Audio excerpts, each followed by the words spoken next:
it out. Beautiful Namdok Mai mango, beautiful hybrid fruit.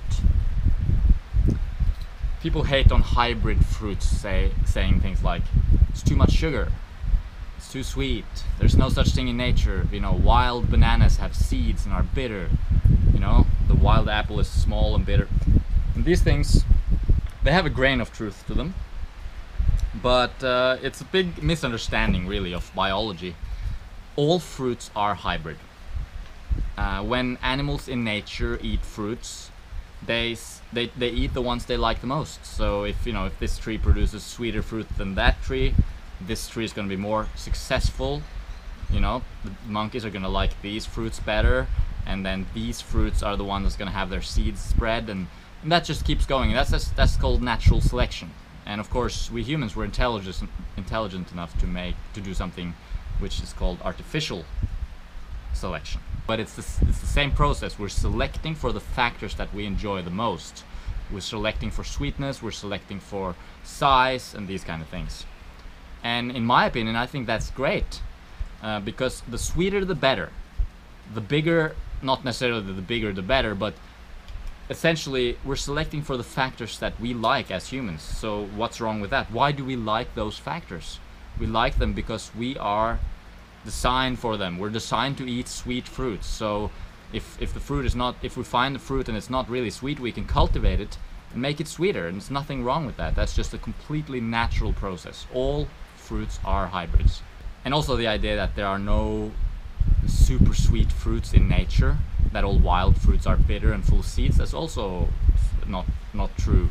There are several fruits that occur naturally in nature that are sweeter than domesticated counterparts. Things like the jungle sop, which is very, very sweet, and several relatives of the jackfruit, which are very sweet, found wild in the jungle. So just because it's hybrid, which is a term that basically just means it has genes from two different trees, right? Like I'm a hybrid because my mom and my dad have different genes, and then I'm a hybrid from those genes. So that's what a hybrid means. So don't fear the sugar, as usual. Just don't fear the sugar. There's nothing wrong with the sugar. The sugar's got a bad reputation because of a lot of misunderstandings and a lot of industry, kind of politics and all that kind of stuff. But refined sugar, not really good, because it doesn't have fiber, doesn't have water.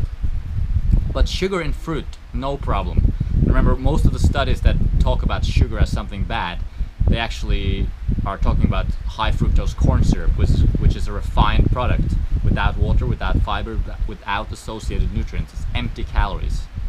So when we're talking about fruit, we're talking about a whole package. Everything is in there, and as the sugar is developed, remember, the sugar develops when the optimum conditions are there for the fruit to thrive, with sun, with the good earth, etc., etc. And I've had fruits that are super sweet but with almost no taste, and I don't like them, because only sweet, that doesn't really satisfy me. So that means probably that they got enough sunshine, but they didn't really have good soil. But when you get that good combination of good soil, good sun, good watering, good technique, you get a good piece of fruit which tastes amazing and is super, super sweet. Nothing to be scared about, and it's not the same as GMO. Okay? GMO, genetically modified organisms, when they do gene splicing and all that stuff, not the same as hybrid. Okay? Nothing to be afraid of. Every fruit is a hybrid, and there's lots of sweet fruits occurring naturally in nature. The cherimoya, for example. The cherimoya is very sweet, and it was actually found in almost that state. Like the cherimoya we eat today is almost identical to the one that was originally discovered long time ago. So it's not been cultivated, meaning it's not been changed from its original state much at all, as opposed to some other fruits like certain durians and mangoes and apples and bananas, where we humans sort of take the qualities we like and cultivate for those specific qualities. So, thanks for watching another episode of Sweet Natural Living, talking about fruit, sweet, sugar, bliss. Please subscribe if you haven't done so already. Check out our website at sweetnaturalliving.com for health coaching, free e-booklet and all that stuff. And remember to eat lots of fruit. Don't be afraid of sugar. It's actually the only thing that's going to really satisfy you. And of course you can eat as much as you want. There's no need to really restrict. Pretty good. See you around.